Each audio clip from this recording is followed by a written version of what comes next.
Selamünaleyküm Instagram'da obunachilar. Bugun navbatdagi reklamamiz olsa 9 fevral günüsi 2026 yıl Malibu 2 atmosferli motor bo'ladi do'stlar. Lyuk bor, tayyorlovga ruxsatnomalari bor. Holati cho'tki holatda 4 tane balonimiz zo'r holatda turibdi do'stlar. Birdan like bosib videoni tomosha qilamiz do'stlar. Videoni Malibu 2 izlaganlarga tashlab qo'yamiz do'stlar. Holati zo'r 2018 yil 160 ming kilometr yurgan, chisti o'zini yurgani do'stlar. Xohlasangiz kompyuterga solib tekshirasizlar, xohlasangiz zo'r ustalarimiz bo'lsa ko'rsatib olishingiz mumkin.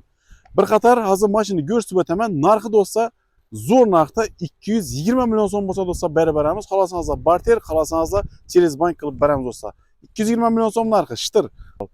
Hozir bir qator videoni ko'rasizlar do'stlar, like bosamiz, kommentariyada o'z fikringizni qoldiraverasizlar. Hozir reklamani ko'rib tomosha qilaveramiz do'stlar. Yomg'ir ham zo'r yog'ib turibdi. Shu yomg'irda bo'lsa ham sizlarga reklama qilib berib turibmiz yana. Ko'rishingiz mumkin. Mashinaning holati zo'r.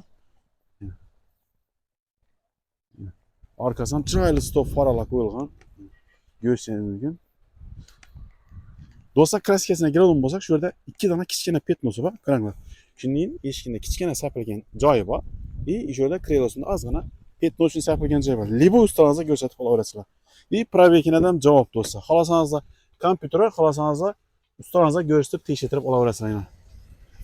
Narxi ham zo'r do'stlar. Narxi вообще shikolat narxda 220 million so'm bo'lsa beramiz do'stlar.